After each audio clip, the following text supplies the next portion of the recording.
हैदर अली के मृत्यु के पश्चात टीपू सुल्तान राज्य का उत्तराधिकारी बना।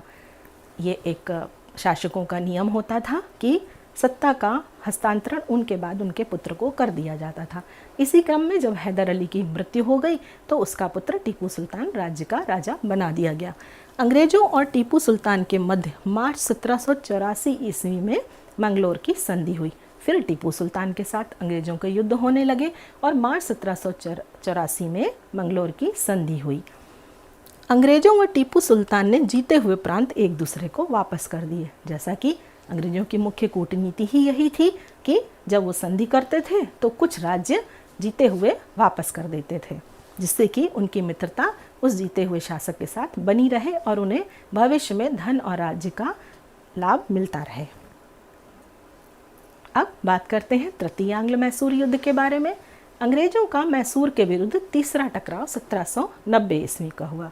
टीपू कोचीन को अपने राज्य में मानता था और अंग्रेजों की ये योजना थी कि वो कोचीन को टीपू से छीन सकें। त्रावणकोर के महाराजा द्वारा डचों से कोचीन रियासत में स्थित जयकोट तथा क्रगनूर मोल लेने का प्रयास अंग्रेजों द्वारा किया गया। उसके उपलब्ध में टीपू द्वारा आक्रमण हुआ और अंग्रेजों और टीपू के मध्य फिर से युद्ध की शुरुआत हो गई। अंग्रेजों द्वारा त्रावणकोर के राजा के साथ मिलकर टीपू पर आक्रमण किया गया। जैसे कि हमने जाना कि अंग्रेज शनह शनह हमारे शासकों पर निरंतर आक्रमण करते रहते थे और हमारे शक्तिशाली शासक उनके साथ युद्ध कर उसका मुंहतोड़ जवाब देते रहते थे। अंग्रेजी सेना जब बेल्लौर और अंबूर से होती हुई बेंगलोर तक पहुंच गई, उनके पहुंचने से बेंगलोर पर मार्च 1791 ईस्वी में अधिकार हो गया। अंग्रेजी सेना श्रीरंगपट्टम तक पहुंची और अंग्रेज कोयम्बटूर जीतकर एक बार फिर पुनः हुए युद्ध में हार गए। अंग्रेजों द्वारा मराठा तथा निजाम की सहायता से श्रीरंगपट्टम पर पुनः चढ़ाई की गई और टीपू द्वारा इतने लंबे समय तक युद्ध जारी रखना असंभव। जैसे कि आप चले आ रहे हैं देखते हुए कि इतने सारे युद्धों का सामना टीपू सुल्तान को करना पड़ा। 1792 में श्रीरंगपट्टम की संधि के अनुसार आधा राज्य अंग्रेजों और उनके साथियों को देना पड़ा। ऐसी अनेकों संधि होती थी कि जिसमें जीतने के बाद भी शासकों को अपना आधा राज्य अंग्रेजों को देना पड़ता था और ऐसा ही श्रीरंगपट्टम की संधि के अनुसार 1792 में हुआ।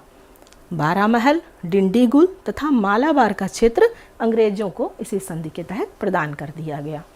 3 करोड़ रुपए युद्ध की क्षति के रूप में भी देना पड़ा।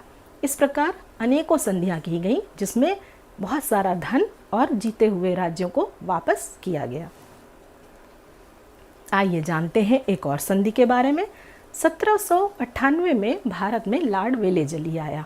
1798 ईस्वी में अंग्रेजी कंपनी राज्य के विस्तारक के रूप में लॉर्ड वेलेजली का आगमन हुआ। लॉर्ड वेलेजली एक साम्राज्यवादी गवर्नर जनरल था। लॉर्ड वेलेजली ने देसी राजाओं को अपने राज्य में मिलाने की योजना बनाई हुई थी और उसकी यही योजना सहायक संधि के नाम से जानी जाती है। आप चित्र में लॉर्ड वेलेजली का चित्र देख पा रहे होंगे।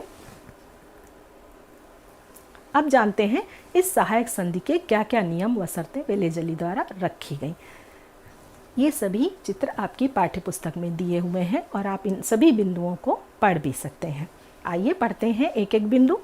सहायक संधि के अंतर्गत देशी राजाओं पर यह दबाव अंग्रेजों द्वारा डाला गया कि अंग्रेजों के संरक्षण में आ जाए और उसके बदले में अंग्रेजी राज्य उनकी आंतरिक सुरक्षा व बाह्य शक्तियों से रक्षा करने का उत्तरदायित्व अपने ऊपर ले लेगा।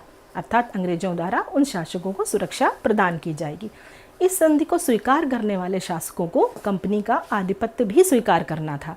अर्थात अगर वो इस पर अपनी सहमति देंगे तो वो कंपनी का आधिपत्य स्वीकार करने हेतु बाध्य होंगे। इन शासकों को अपने खर्चे पर अंग्रेजी सेना की एक टुकड़ी भी रखनी पड़ती थी। उसका खर्चा भी इन्हीं शासकों को उठाना पड़ता था और अंग्रेजों को इससे बहुत सहायता मिलती थी। खर्च वहन न कर पाने की स्थिति में यदि उन्होंने उनके सैनिकों की सहायता नहीं की, उस टुकड़ी को खान पान नहीं कर पाए, तो वो राज्य का कुछ भाग उस कंपनी को प्रदान कर देते थे और यह एक कर के रूप में वसूला जाता था।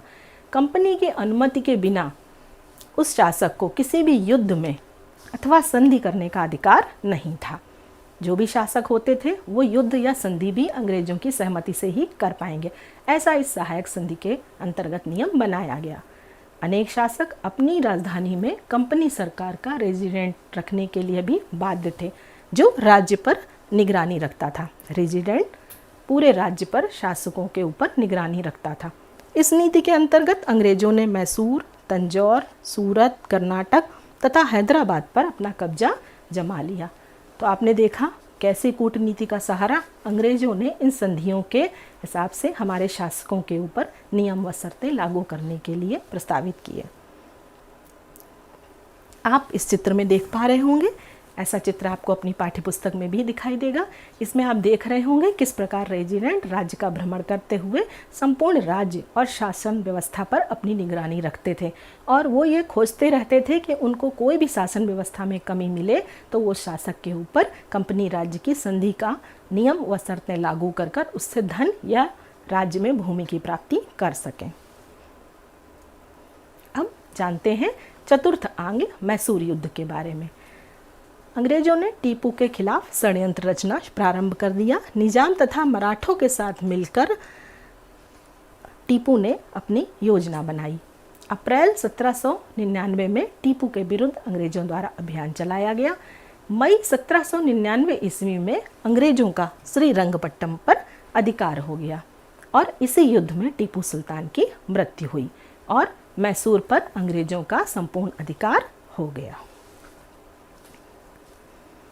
अब टीपू सुल्तान ने अनेकों युद्ध किए। हमारे इतिहास में टीपू सुल्तान का महत्वपूर्ण स्थान है। टीपू का कहना था कि एक शेर की तरह एक दिन जीना बेहतर है, लेकिन भेड़ की तरह लंबी जिंदगी जीना अच्छा नहीं। इस उक्ति से हम जान सकते हैं कि टीपू सुल्तान कितना बहादुर और अच्छे विचारों वाला था। आइए एक नज़र डालते हैं इस तालिका के माध्यम से हमारे विभिन्न संधियों पर। वेलेजली की सहायक संधि नीति 1798 ईस्वी में हुई। श्रीरंगपट्टम की संधि 1792 ईस्वी में हुई और मंगलोर की संधि 1784 ईस्वी में हुई। इन संधियों को हम समय के हिसाब से स्मरण भी रखेंगे।